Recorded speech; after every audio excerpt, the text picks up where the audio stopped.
What's going on? This is Shamus with the Educate to Elevate podcast coming to you on another beautiful day.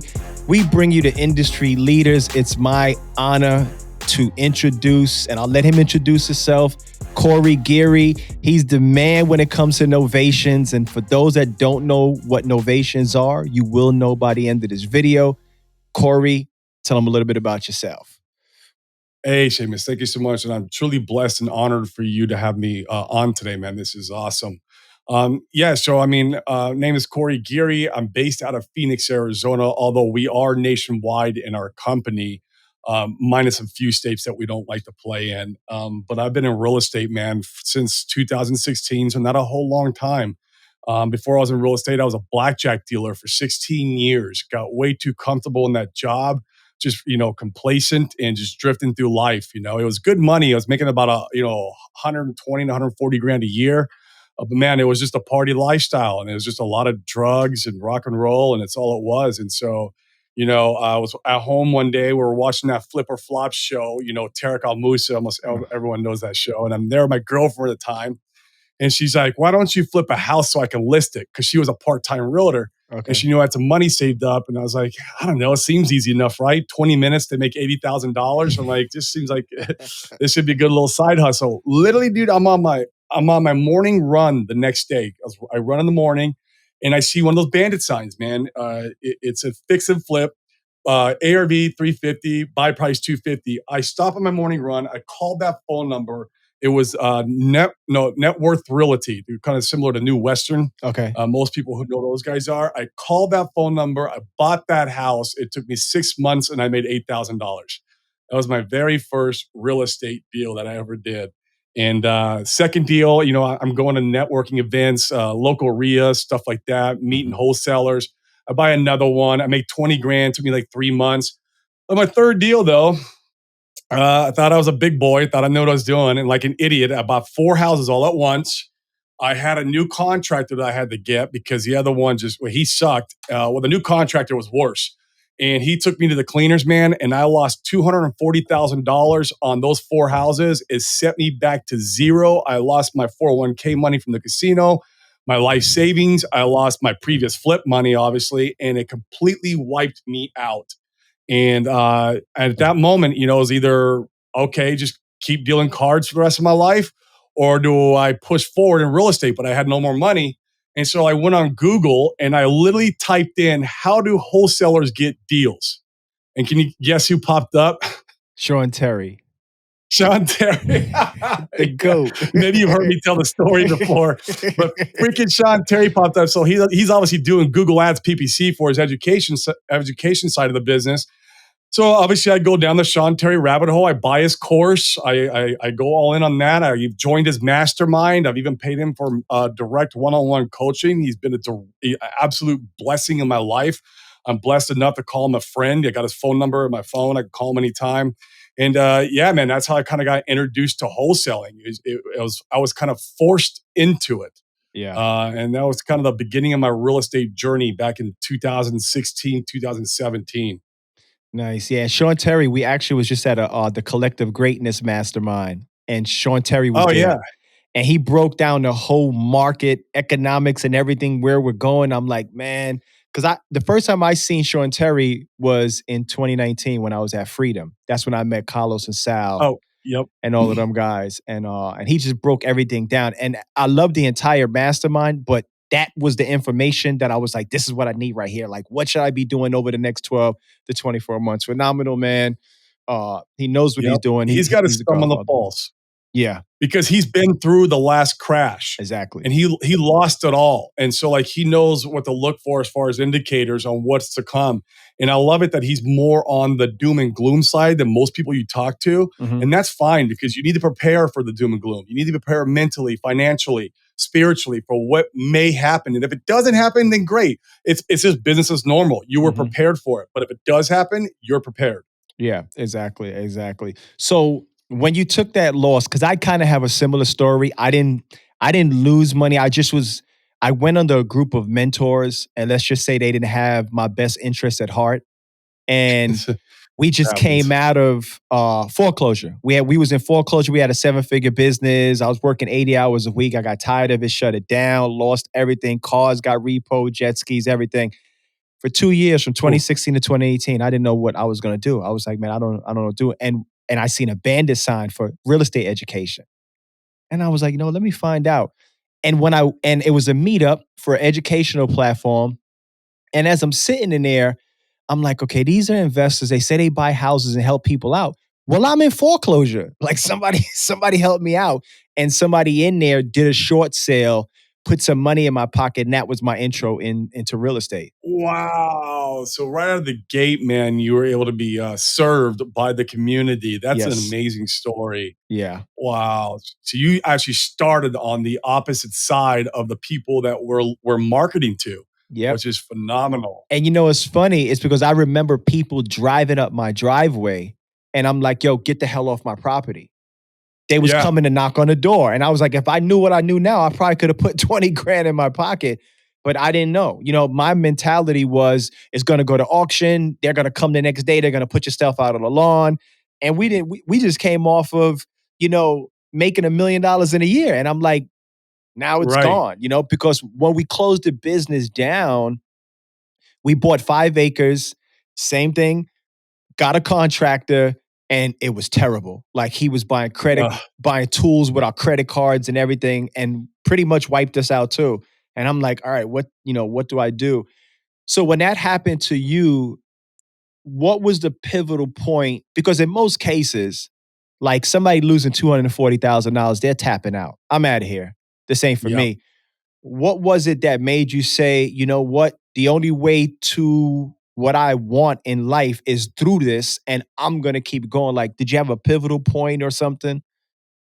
I'm a very stubborn person, man. I am like I'm like that in everything in life. When I want to do something, it's like and if I can't have it and get it done, I'm gonna find a way to get it done.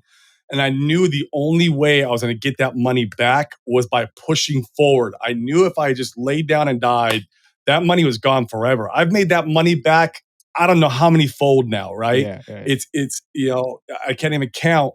But I knew at that moment if I had just stopped, then it was over. It was all over. I was back to dealing cards and trying to save up money over the next, 5, 10 years.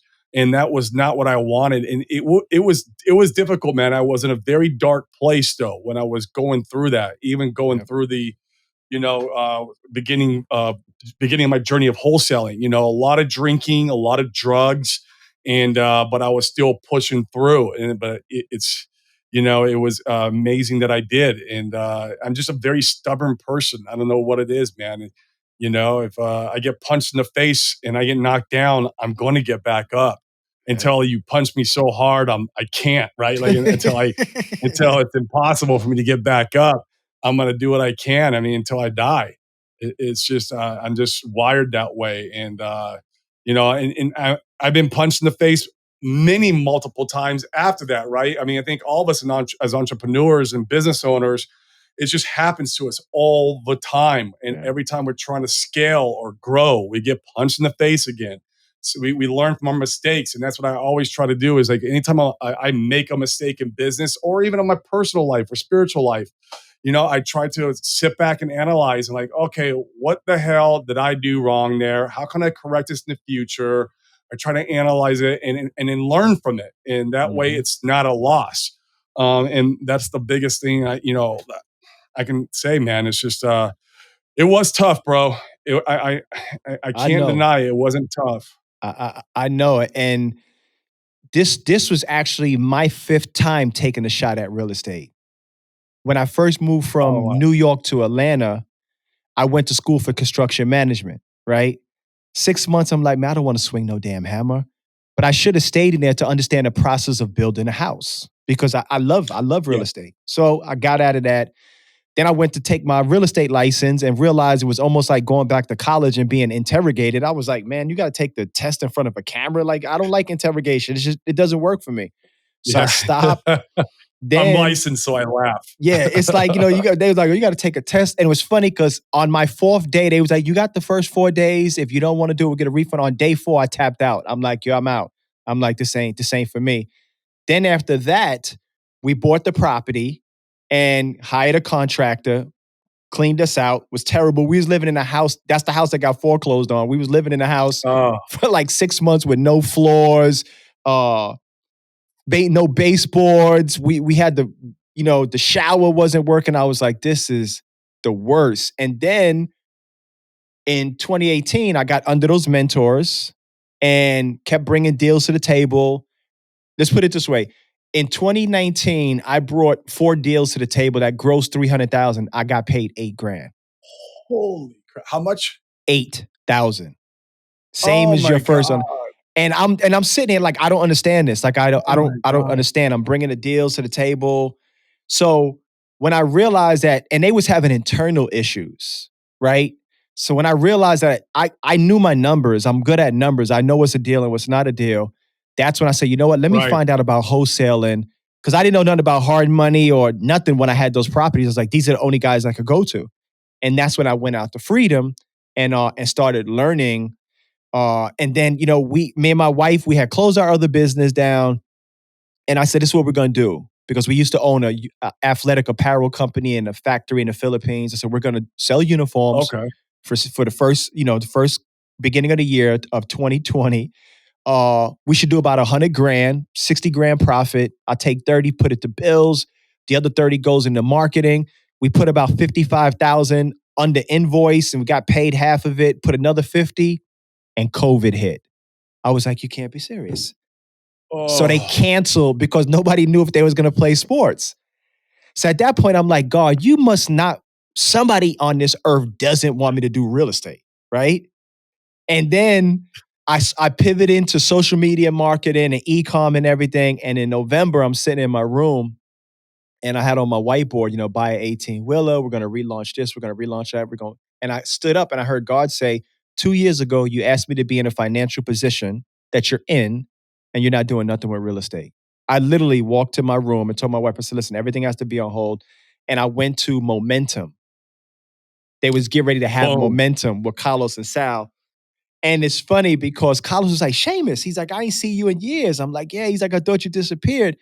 So the second day, after the first day, I'm driving to my Airbnb, and I learned that you got God and the devil on both your shoulders at all times, and You sure do. they both speak to you. So all I heard was like, you better not spend no money for no mentorship. You can't afford this. They ain't gonna help you out.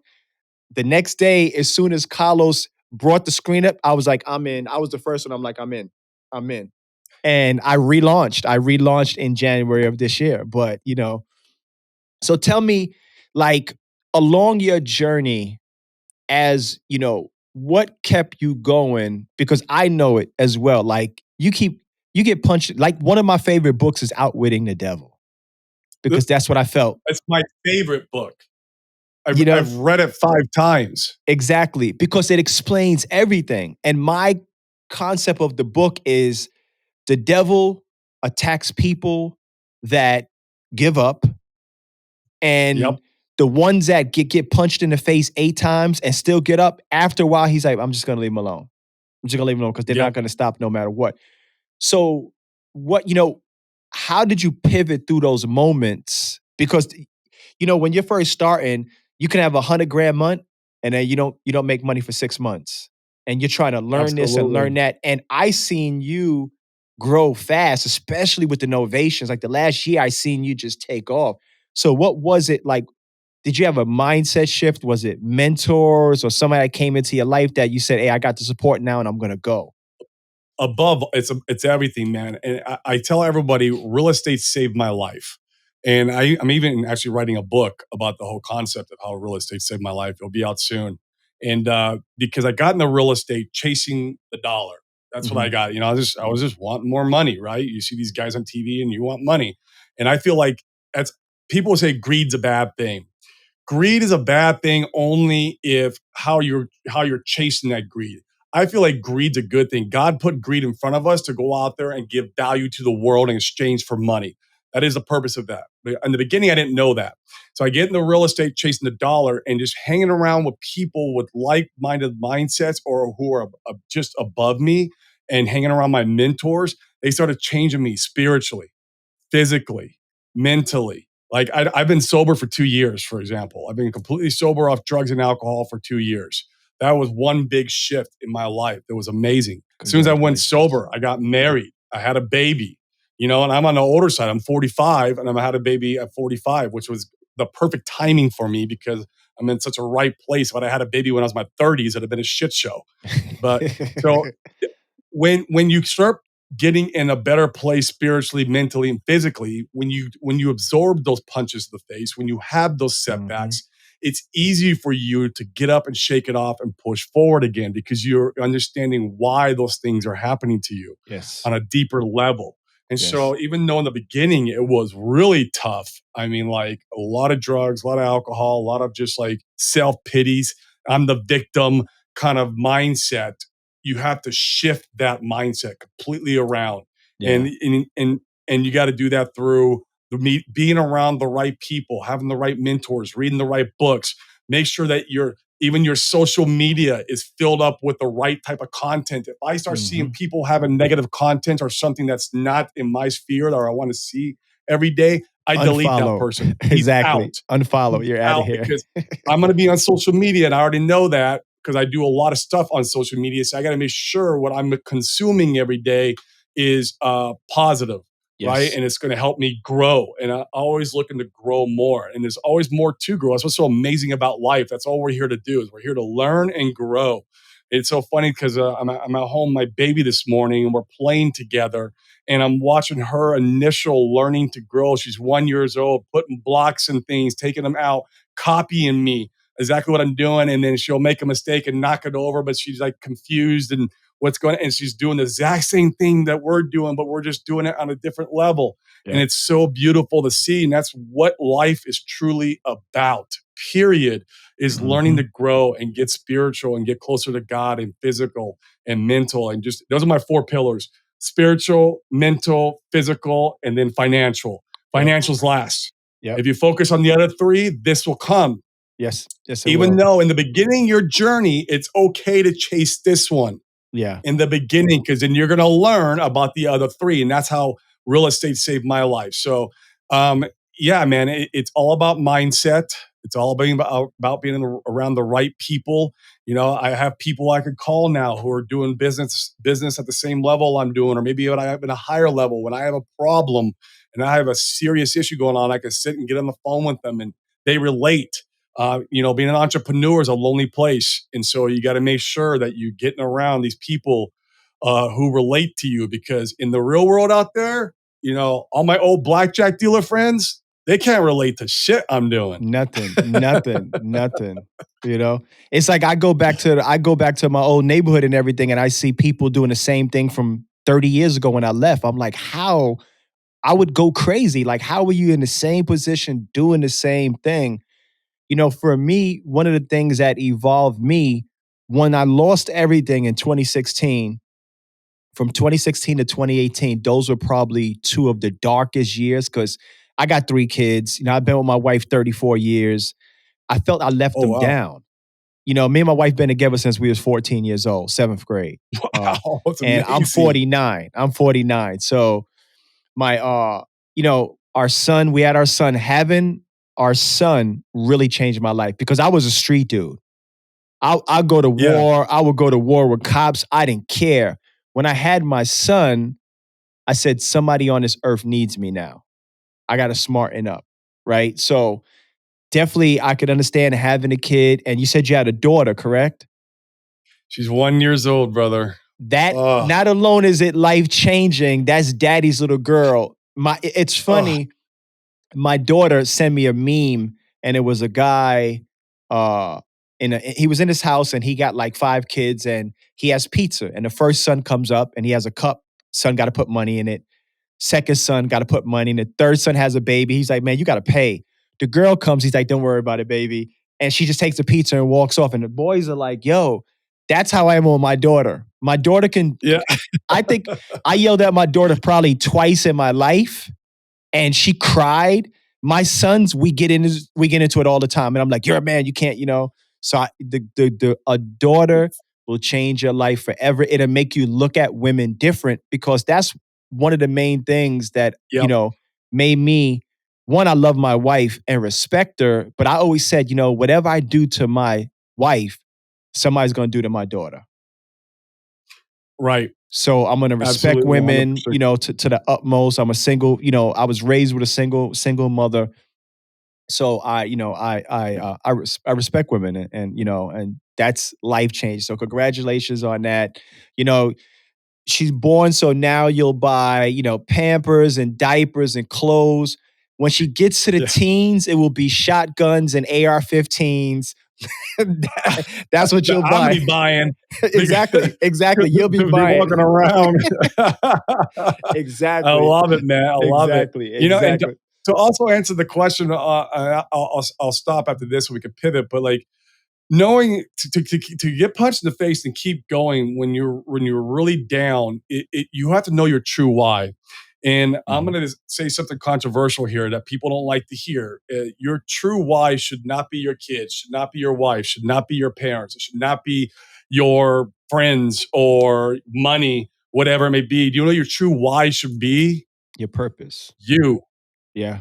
Mhm. If you don't know that you self deserve what you're going after for, and if you self love yourself, if you don't Mhm. love yourself, knowing that you are a deserving human being who's deserving of this abundance, then you will never receive it. If you're always just saying my kids are my why, my kids are you're doing it for the wrong purpose because you can never truly love another person until you love yourself. Self.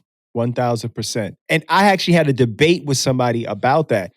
I And I debate was it all the time, and they people. was like, "Oh, but your daughter and your wife and everything." I'm like, "No, when you first starting, yes, you're doing it for your daughter, but then it becomes Right. bigger than you. It becomes bigger than you. Yep. It's you, your purpose, and what God sent you here to do." Correct. One of the things I love, I was reading David Goggins' book, and he said one of his Mm, biggest fears is that I think it's can't hurt me or something like that. He's a Navy SEAL that went 4 times, and on the fourth time he got it, broke a bunch of records. And he said his biggest fear was getting to heaven, getting in front of God and say, "Hey God, I did a great job."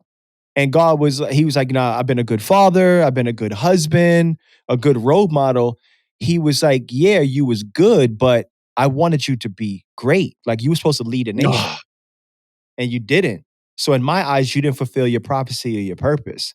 That made my hair stand up. And I started like, okay, and I had conversations with God, like, what am I here for?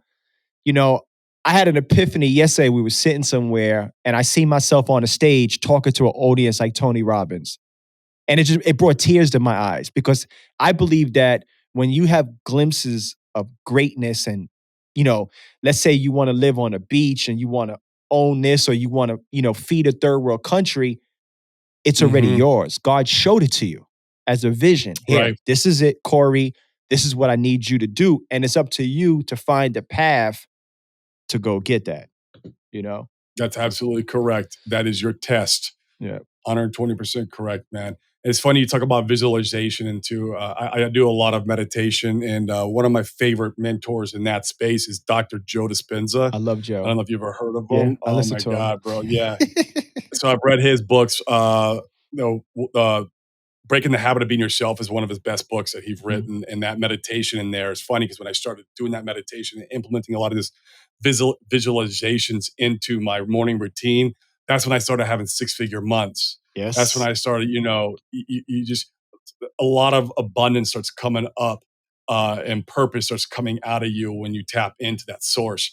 It's just, it's crazy, man. It's powerful. Yeah, phenomenal. Do you know Tanya Oliver? No, it doesn't ring a bell. She coaches Carlos Reyes and Krista Shark. She's a personal Oh, development coach. I, I do know who Tanya is, and Yeah, yes. she's one of Yeah. my coaches, and she's teaching me and my wife all of that stuff right now. Like we built out a Zen room and all the type of stuff in there. And she was like, "You got to do this, you got to do that." She teaches about the different chakras and a lot of things. Amazing. Like one thing I didn't understand is I work better with women than men, right? All the time. I'm like, man, if I could have it, my whole company would be women. They work harder. Men get jealous. They want to drive the same car as you. The testosterone is just Yup. crazy, right? Yup. So we're sitting there talking, and she was like, do you have any idea why you like to work with women better than men? And I was like, no. So we started talking. I grew up with my mother. My father used to beat my mother. I only met him twice. I forgive him now and everything. They both passed away. But anytime I'm in a relationship or a business transaction or employing another man and they don't do what they're supposed to do, I look at them as my father. Oh, wow. And that's why I get upset. That's why I get upset with my sons, right? My daughter could Wow. do something. I guess, okay, baby. My sons, I'm like, what the hell are you doing? So I had to work on it. That was a problem. That was the opening of me realizing I got a lot of problems that was brought from my childhood that I didn't even, that I didn't know I had until tenure, and I got like my practitioner's license in NLP, and they was just pointing stuff out. I was like, wow, like, Wow. it's Powerful. it's crazy. It's crazy. So Powerful. uh, It's funny. 'Cause I had a lot of revelations that the reason why I was drinking and doing drugs so much was because my father, and I mhm. was using it as a victim of blaming subconsciously my father. Why this is why I'm drinking. It's a long story. Exactly, because you Um, see just how you see your daughter mimicking you, we don't even really mm, realize that we mimic our parents. Some use it subconsciously so much. exactly. It's Some crazy. use it for a good, some use it for a bad, but it's Right. a lot of imprints that's imprinted in us as a young kid.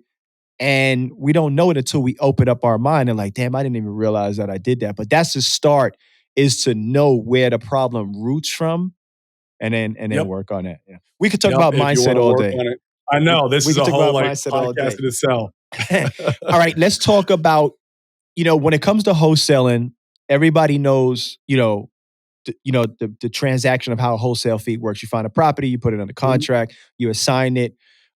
Let's talk about how I believe that all of the top wholesalers or investors have to pivot to novations to keep their bloodline going. So explain a little bit about a novation and how that process works. And absolutely, and I wouldn't say that it has to be necessarily the novation model, but they have to pivot to other tools in the tool belt. It could Correct. be creative financing, the seller carrybacks or the sub twos or wraps, lease options. There's a lot of tools in the tool belt for real estate, right? There's many ways to skin the cat. That's why I love real estate. There's so many different ways to like make money in real estate. It's ridiculous. And so you need to figure out different ways to do that because when you're going through a recession or even a depression, which I don't think will go but that far, but let's just say when you're in those time of economic uncertainties, the cash buyers and flippers, they kind of go away. Yep. They kind of go away. Your ARV properties, those are all kind of going away. And so you have to figure out what other strategy you could do to still monetize your leads. And what we found, and one of the best ones is novations. And we started doing novations almost 2 years ago. So I was doing it even during the bull market. Mhm. We were doing it, locking leads up, at 80 to 90% of what the value of the deal was and able to novate that in the MLS and still get paid. And that's why I love the model so much. And so basically what it is that you're just going to the seller, getting your original purchase sale of agreement. You're going to get a few more documents signed, the novation identification, the attorney in fact. And then what you're going to do is you're going to list that property on the MLS for a conventional finance buyer. And then you're going to novate the contract. Novate means replacement of agreements. You get the BC contract in place from the new buyer, the conventional buyer, and that novates the AB contract, and that's now the original contract that the whole title is going to be processed off of and everything else. And so that's how you're able to get conventional financing. Where like on an assignment, they're not going to they're not going to fund that deal because you're in that deal and you're not on title. Well, with novations, we're not in the deal. We get paid via a lien payoff at the end of closing. It's the same way a mechanics lien works, where like if a contractor comes to your house and does your roof, you decide not to pay him, he can go put a mechanics lien on your house. He doesn't need he needs your permission. And if that seller goes to sell the house, guess what's going to happen? He has to pay the mechanics lien off. The financing is not going to stop that. They're going to allow it to happen.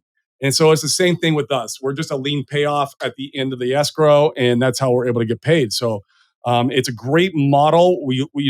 I would say 8 out of 10 deals that are coming into our company are novations. We're a novation company first. used to be wholesale second, but that's kind of going away. Now it's like novation first, creative finance second, and then wholesale is kind of how we what I want to see. I don't even want to see wholesale deals right now. We rarely get them in anyways because the way we're pitching them. We're Yeah. pitching. We always lead with cash. Now we're leading with cash so deep that we want the seller to say no. No. Like, Yeah. okay, go get garage. Yeah. And then we're coming in with the concierge service offer, which is the novation. And we're saving the day with that. And they're like, "Oh, well, that one sounds good. Yeah, okay, Mhm. I would love to net $200,000. You offered me $100,000 on your last offer. Now you tell me you can give me 200. Yeah, sure, Mr. Seller, but this is how we're going to structure the deal." And Yeah. so they end up working with you. The key with novations is a full transparency, Yeah. making sure that the seller understands everything you're doing in the process. And you'll find that deals don't fall apart and sellers agree to this. It's so funny because we're taught as wholesalers to hide the fact from the Yeah. seller that we're selling the contract, hide how much we're making from the buyer, and you have all this gray area work in. And if you actually tell the seller what you're doing, 9 times out of 10, they don't mind. Yeah. It's Yeah. funny. Because they're gonna They tell you don't yes or care. no right there. Like, no, this ain't gonna work. Correct. Cool. If I say yes, I'm gonna let you do your job.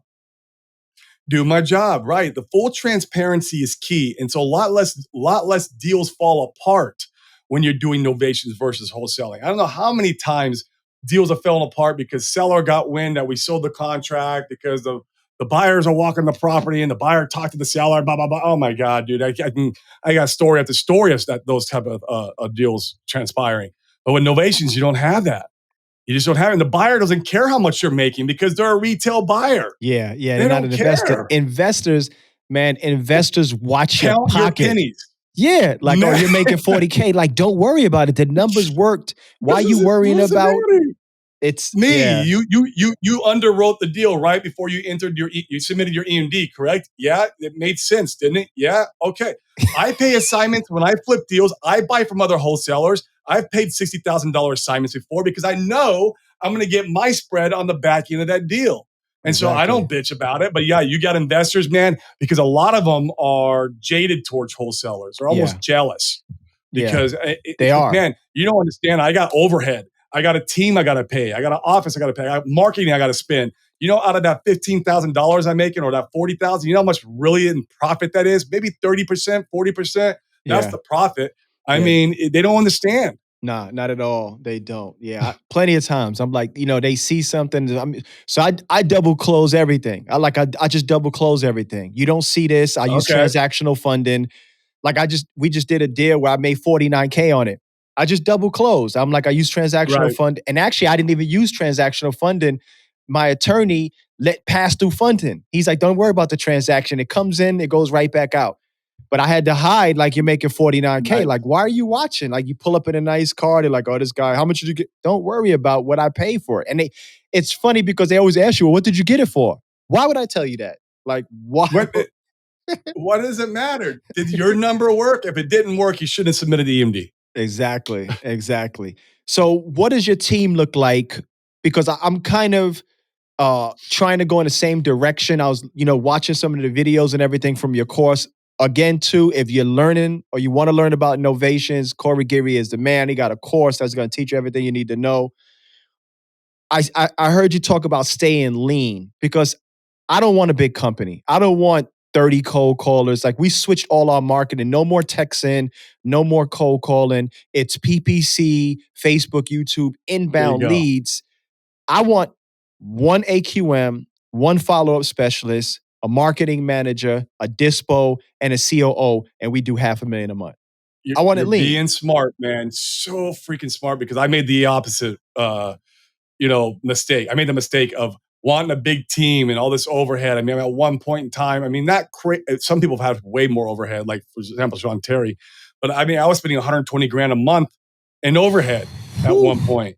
And so it's hard to keep the lights on and keep everything going when you're spending that much a month. I mean, you have a lot of great months. Don't get me wrong. I had a lot of amazing months where we're killing it.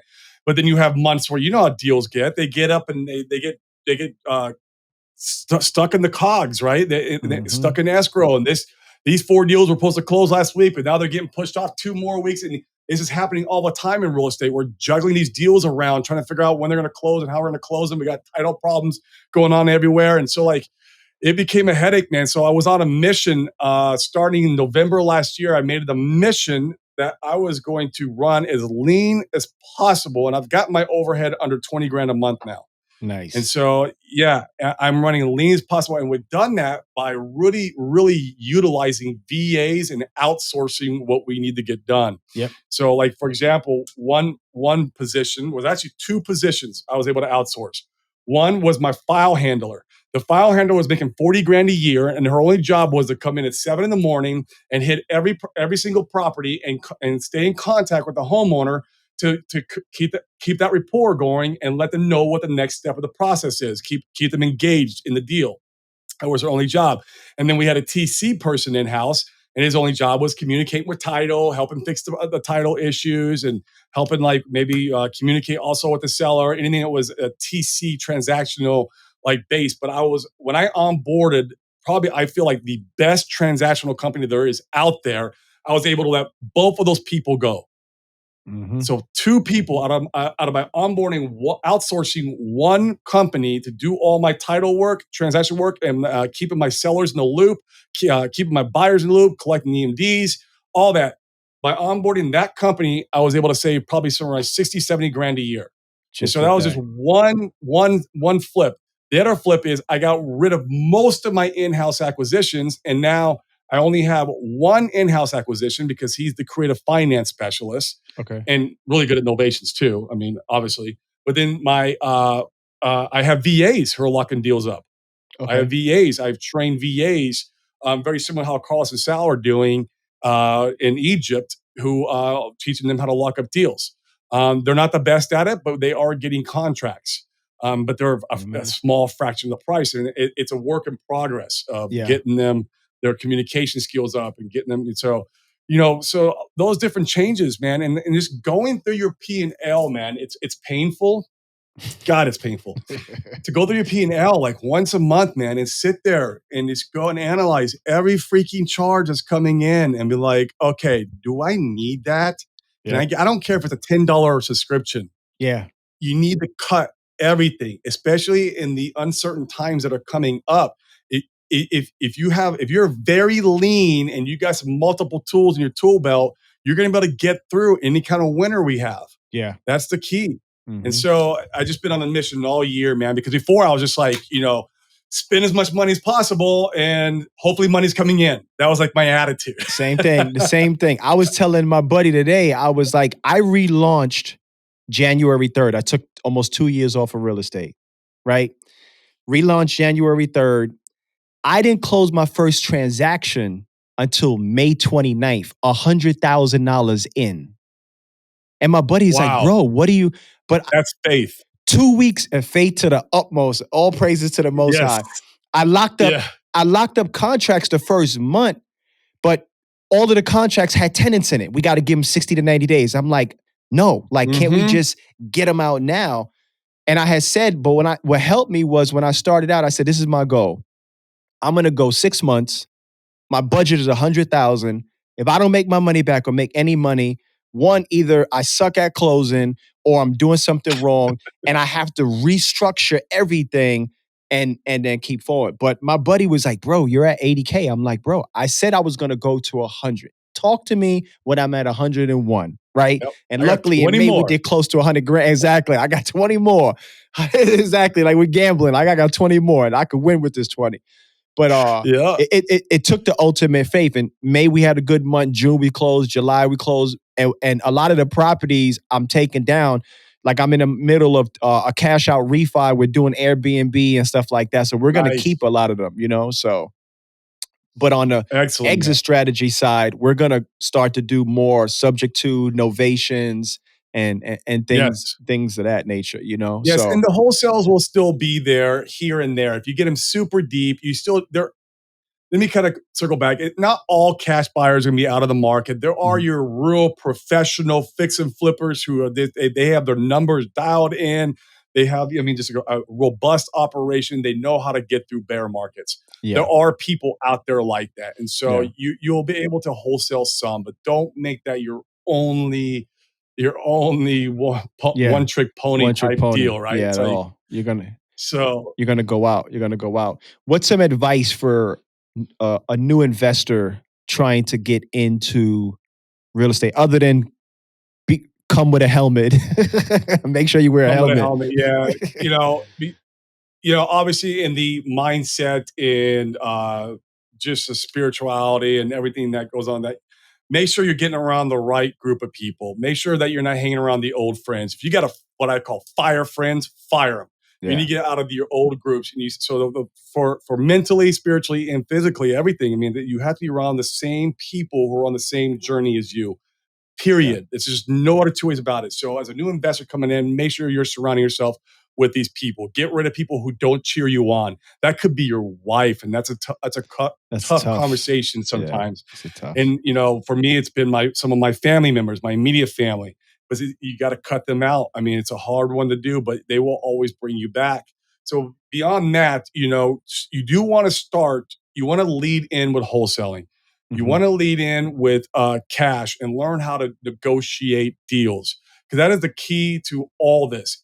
And that's what's so great Yes. about wholesaling is it will teach you how to negotiate. It will teach you how to talk to these sellers. It will teach you how to go in trying to fix the problem, leading with as you're a solution to that seller's problem. And that's what's so great about wholesaling. And so you got to learn that strategy first. You might have to be up making super, super deep offers in the upcoming market. Who knows? But as soon as you wrap your head around that and you understand what a contract is, you understand how to escrow works, you're calling your mentor all the time for all the advice, but now you're noticing that you're picking up a lot of these problems that you know how to solve on your own now. Now it's time maybe to take on maybe some novations, maybe some creative financing, maybe some other strategies. You could partner with people or get a mentor who's playing in that space.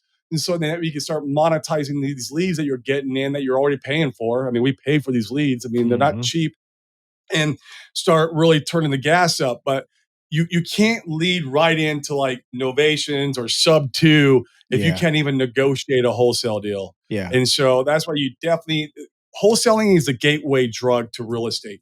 Yeah. Period. It's Yeah. just what it is.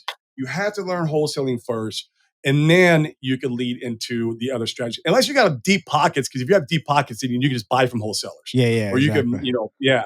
So it just depends on and in the beginning too, to touch on that, either you have money or you have time. Hmm. Or maybe you have both, but usually people have one or the other. If you have Yeah. money, then spend money on marketing, outsourcing some of your tasks that you're doing to really speed up the process. Or if you have time, then you're gonna have to put a lot more time in, like say for door knocking, making the cold calling yourself. You're gonna have to put time in versus the money. So it's one or the other, or maybe both if you have it.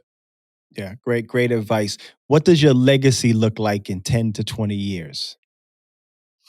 10, 20 years. So my goal is, I want to make sure not only my daughter is taken care of, but I want to make sure her daughter or sons are taken care of and their daughters' sons are taken care of. I want to be the I want to be the person who breaks the generational curse of Amen. Amen. mediocrity in my family.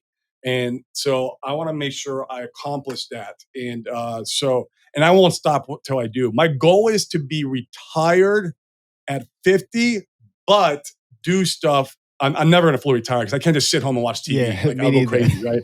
It's just like I have to like be doing stuff. Like it's Something. even on Yeah. Sundays when I tell myself I'm gonna stop, hang You out with don't. family, go to church. I Y- find myself like 3 o'clock in the afternoon. I'm starting to work on things. I'm like I gotta stop because Yeah. that's just how I'm wired.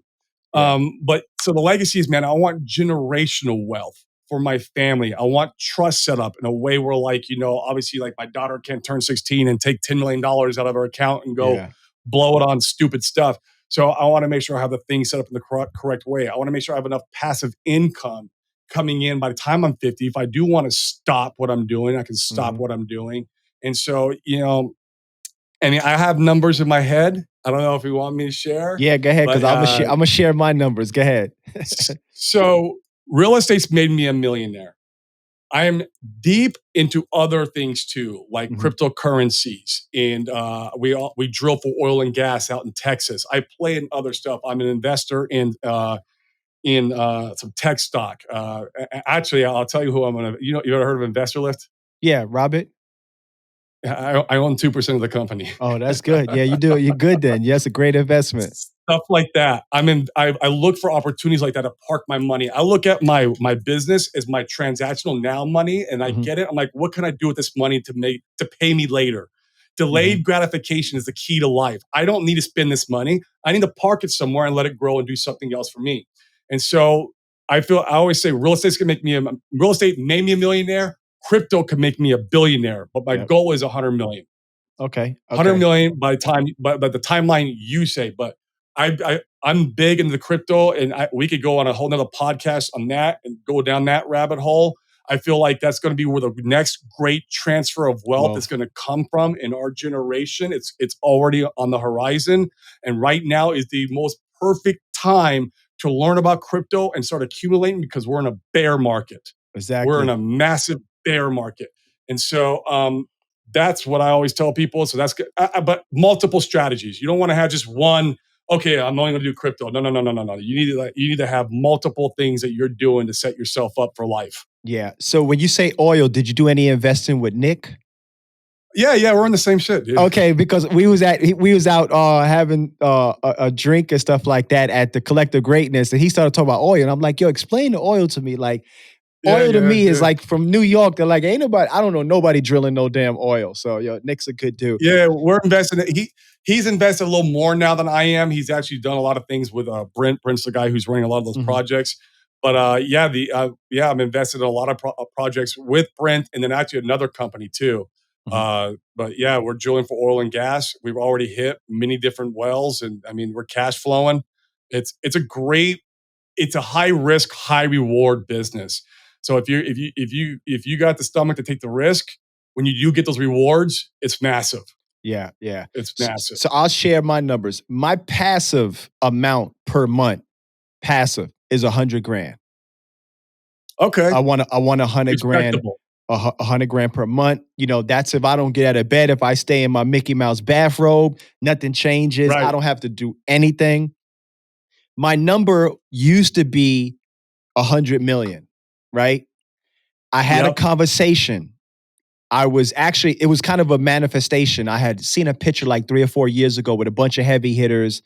And I was like, damn, I need just to be friends with these dudes. I just need to get in the room. Fast forward, February this year, one of my buddies that was in the mastermind, he's like, hey, why don't you know, I'm in San Diego. Matter of fact, with Scale and Escape. He's like, why don't you come out?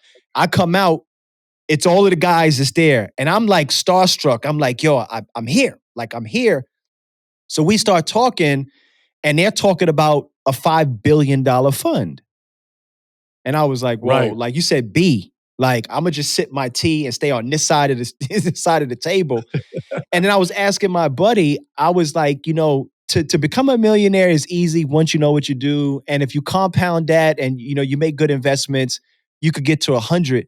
I was like, but I would like to get to 1 billion, but I don't know if I got enough time. I'm 49. He said Grant started Or at you do. 45. Yeah. He's like, Grant started at 45. So I was just like, wow. So I raised my bar to 1 billion. I was like, I want to get there. And There you my go. way That's is my gonna bar. be through real estate, is gonna be through real estate and picking up properties and everything, just like Grant. Grant is how old? 50 something? Yeah. Maybe 60? 54, 55. Yeah, yeah. So I probably took him from when he started 10 to 15 years. And he's a So billionaire.